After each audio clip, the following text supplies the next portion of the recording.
Okay, Kim, very nice to talk to you again after so Hello, many years. Antonio.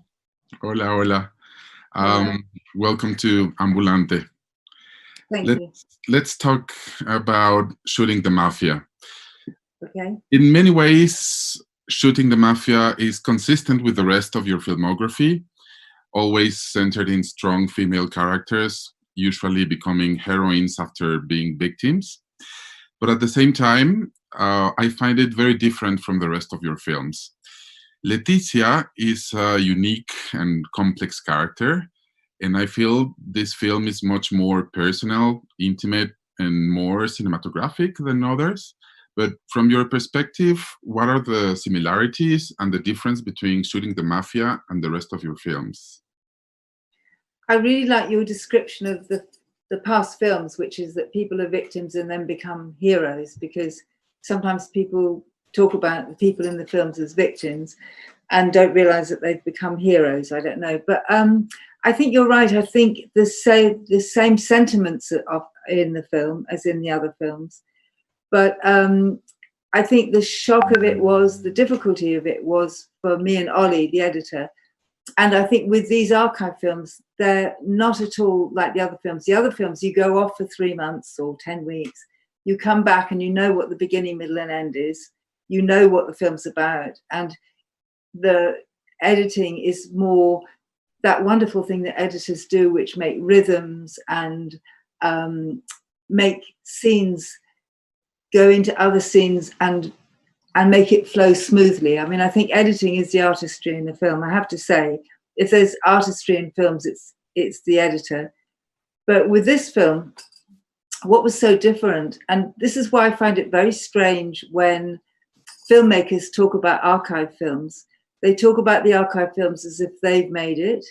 So with Asif Kapadia and all these other people who make films, they talk about it as if it's their work, and you don't get a sense that it's a team.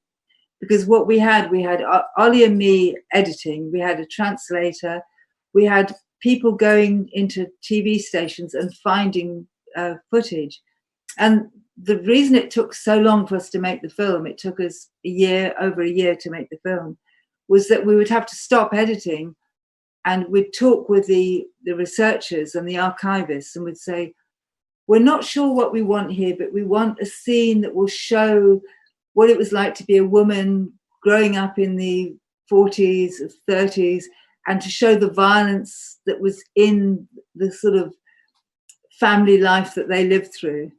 And they would come up with these amazing bits of film, and sometimes very imaginatively. For example, once there was just a woman running up some steps. It's just a simple shot, a woman running away up the steps, and you think, wow, that person's really clever, because we're trying to create the feeling of violence for women. And then there's a shot that Ollie and I were really amazed by, which was a man in a vest, and he pulls this woman's hair and he starts hitting her. And then she found the other shot, which was round the side streets of men, and then it goes into that one. So we were able to make a little sequence, because we were always trying to make sequences, not just have shots. So I really wanted it to be a film made by, and all these people, it's a real, it's a group of people that make the film. You know, it's not just me and Ollie. I wanted Ollie to say a film made by the two of us, but he wouldn't have it. So we never argue, but that was the one argument we had, because how it was working with Ollie, it wasn't like me saying, let's do this, this, and this. It would be Ollie sitting there and looking at footage and then saying, let's try this. Let's play with this a bit and see what we can do. And that's what it was like. It was a very playful thing, but a very painful thing. Mm. And the reason I say, Antonio, that it was a painful thing was that the more we found out about the mafia, organized crime, the more we wanted to kind of get the mafia in the film and have the film as a kind of talking back to the mafia. Because I know a lot of my Italian friends, they've been very frustrated, particularly Sicilians, of the mafia films that they've seen all their lives, which is men in smart suits, looking rather beautiful, shooting other mafia, and danger and exciting and a good story, and you get involved in it and you're in the mafia person's family and you're seeing it from their point of view. Even though they're critical, it's definitely from their point of view.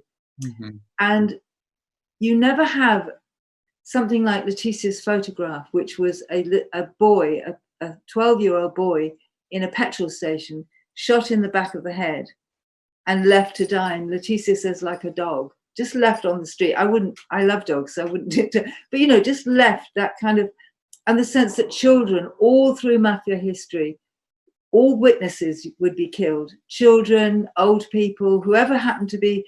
I remember when we discovered that Luciano Liggio, who was one of the first mafia that we got interested in, one of his first murders was of a trade unionist. And they took him out of the village. Everybody saw. They took him out of the village. They took him up on a mountain and they killed him on the mountain. And there was a really young boy, I think he was 11, who was a shepherd, and he saw it happening. And they took him down into the village, into this hospital, and they injected him and killed him. You know, and I think men of honor, you know, it's like Letitia says, they call them men of honor. They kill children. So Ollie and I, at one point, we were on a mission. We totally got on a mission to nail the mafia, to show the mafia as cowards, like organized crime in your country. Mm-hmm. They're cowards. They kill female police officers on their first day at work. They kill children. They kill, completely ruthless. Mm-hmm. And also, when we had that interview with Luciano Liggio in the prison, that was like a real turning point for me. I realized something with that interview, and it's quite strange. It doesn't really, it's quite a strange thing in the film, because when we watched that, I wanted it to be all about Luciano Liggio, because he says interesting things. He says, you know, it's worse for the murderers than it is for the people we kill. Because the people we kill, well, they're men whose wives have left them, or they're homosexuals, or, and in a way, when he was talking, it was like, that makes it okay that we kill these people. I'm a man of honor, so I can actually do what I want. And I grew up with that in my family. My father had this very strong idea of who people were that were worth something, and everyone else, you could do what you wanted to them. So it was Aryan, white, Northern Europeans, including English, were okay. And everyone else, there was a scale. It would go Jewish people, and then black people, and then gay people. They were all, you wanted them all wiped out.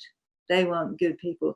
And I'd grown up with hating that and knowing that that just spreads more hate and more pain and violence. So my family was very much a kind of not a pleasurable place to be.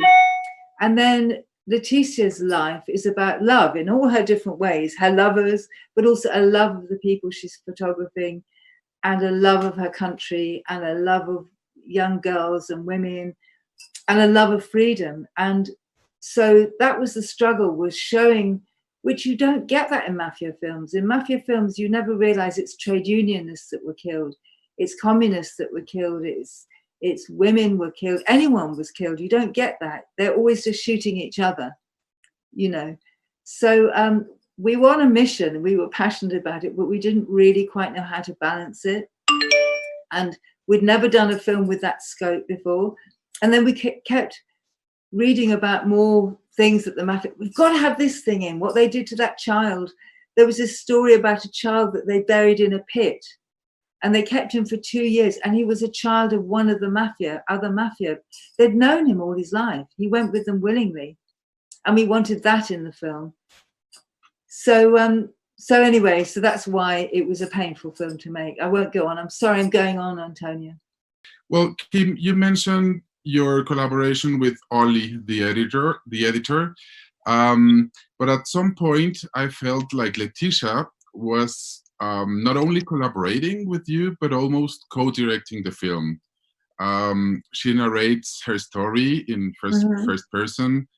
Her power photos play a very important role in the film. Was this planned from the beginning, or did things turn out to be that way? it was definitely towards the end, because we had feelings about the mafia, which I was telling you about. So we wanted there to be a sense of what ordinary people at the time had thought about them. Ooh. Can you still hear me? I think they've gone. Okay. I can't hear Antonio. I can't Sorry. hear you. Okay. Okay. All right. All right. No, I think that's a very interesting question. And I think the reason for that is that we wanted there to be a voice in the film, that we wanted the voice of the people to come through that had lived through this. In a way, that her photos are the photos of people that had lived through the mafia, have suffered in the mafia, which you also don't see in Godfather films. When somebody's shot in a restaurant, you don't see the family, you don't see children walking to school and there's a body in the street. You don't see the after effects of the murder. So as an audience, you can just feel comfortable. Oh, this is fun, they're shooting each other. So, and then also there was a sense that when you meet the mafia, finally, when you meet Reina, you know, when he comes into the court and you see him and she says, that shabby moron, when we saw him, he was that shabby moron, you know, and I love that because I can't say that in a voiceover. Oh, here comes Reina, he's a shabby moron. Or I can't say about Provenzano, you know, the old man at the end who was caught in that horrible house. And she says, all they care about is power and money and you know, they don't have anything else. They don't know how to live with all their wealth. They don't have any, you know, they don't love beauty. They don't love art. They just love power and money. And I just thought her insights were so important. So we kept asking her. We sent a sound recordist went to her house and we would ask her questions and she would answer and we would put the sound over. That's how we did it. So it was a collaboration towards the end of the film. And I have the feeling that, I mean, you look at Leticia not only with a lot of respect and admiration, but you share with her the gaze, the voice in order to create the film. Was your bond with Leticia different than your bond with the other characters? Do you identify with her? And also, would you say this film is a biography, a tribute, or a study of her work? How would you define the film? It's a celebration of her work, not really a study of her work, because she did talk a lot about other photographers and compare herself to them. And because as I told you before, we had this passion about showing things about the mafia. The film would have been 4 or 5 hours long. You know, we had to sort of try and be disciplined with it. But, and also my feelings about her were quite different because at times she would say things and I would think of my own experience and we would have similar experiences in our work. For example, she said things like, when I'm taking photographs of people, I can't tell them that I'm doing it with love. You know, and sometimes I don't, even though and what's wonderful about the photos is they're very beautiful of terrible things. And often when I'm filming a scene, there's scenes in my films which are very desperately awful scenes about what happens to people. And I'm trying to make the scene as watchable as possible, trying to hold it still, trying to pan to something so we can cut it. I'm thinking of Ollie trying to cut it. And when you're doing that, you feel like a monster because there's real people suffering in that scene. And you have to shut yourself off from it in a weird way in order to film it properly. So there was times when, and also she says things like, I know my family haven't been happy with how I've lived. For example, my children, my friends, my lovers. And I think, yeah, we've both behaved badly in our lives because we always put our work first. And so she kind of gave me permission to be myself. I don't know if that sounds weird, but she made me feel better about decisions I've made in my life. And a lot of people, well, not a lot, but some people say, oh, I'm really annoyed. Why didn't Leticia talk about her children? And I actually felt really pleased that she didn't want to talk about her children, because I would have been pleased if she had, but in a way, because it's not up to her to talk about her children are other people. We're talking about her, and you can tell through the way she says it, because at one point she says, my daughter's a drug addict and addicted to drugs, and you can tell that her children have had very troubled lives. And that's all the information we get, that one of them was addicted to drugs. And you can tell it's probably very difficult having Leticia as your mother, you know, that she had to go to she had mental problems. She couldn't stand the life she was living. She ran away. She had all these lovers. Everybody knows about her lovers. She doesn't, you know, Roberto at the end, she's saying, I love him, and talking about it. And I love that bravery of it. But in a way, she can't think about her children when she's doing it. Because if she was thinking about her children, because her children are in Sicily and they're trying to live lives in Sicily, and they're part of that culture and don't approve of her, you know. So she has to say, I'm not going to think about my children. I'm talking as me, a photographer, an artist, and I'm not going to think about them. Otherwise, I'd say, I'm not going to tell you anything, you know, I'm only going to talk about my work. I'm certainly not going to have all my lovers to come and talk to you, you know. So so I think sometimes people, and also in a way, I think if it was Salgado or other photographers, they don't expect the photographer to talk about their children. They don't, you know, but that's just, so I was proud of her that she said no, and they haven't approved of me. And this is my moment now. You're filming me and I'm going to talk about my life. And I don't care. She says they can fuck off. And I thought that was brilliant. But that's not true of her all the time. I'm sure there's times when she is pained, because we're all pained by things that we do, you know. Well, that brings us straight to my last question. It must have been very complicated to reach a balance in the film structure between Leticia's personal life and her professional work. How did you deal with this issue? I mean, you talked a little bit about it, but could you go further on that?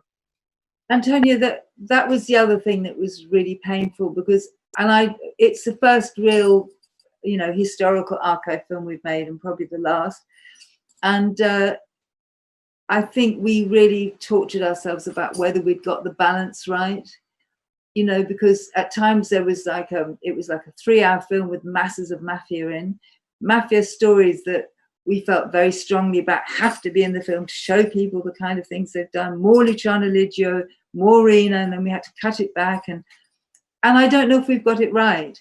And sometimes when people are reviewing the film, they say they wish there wasn't any mafia in it. It should have just been Leticia. And what are we trying to do? And sometimes people say they want more mafia in, and that the history is too skimpy and we've glossed over things and we should have explained more. And I suppose in a way, maybe we would never have got it right. You know, maybe it should have been a series. I don't know, but we wanted to make just one film, and it's a kind of a cry of, it's a cry saying, you know, the mafia's death, the mafia's angry, it's racism, it's these men thinking they're better, it's anti-women, it's everything that we're against. And Leticia's love and beauty and fun, you know, I love her sense of fun. And I don't think the mafia can have a sense of humor. They take themselves too seriously, you know. So and for me there's a scene in the film, I remember Ollie chose a piece of Caruso for it. It's a man at a table with all his family, all his children, you know, and Ollie chose a Caruso song. And when I heard it, you know, that music is such a powerful thing. It can trigger you. It was the first time I'd really been triggered, because my dad used to listen to it. And it brought my dad back. And I thought, wow. And I realized how powerful and dangerous and horrible these people are, you know, that they can, the hate that they have and the lack of humanity that they have. And it made me realize, Antonio, why people can do things like people can go into villages and kill the the new police chief that's just come in to try and stop the drug trade, or that people can kill black people en masse or enslave them, or people can send Jews to gas chambers. It's because you think they're less than you. And it was the first time I really understood how people can do that.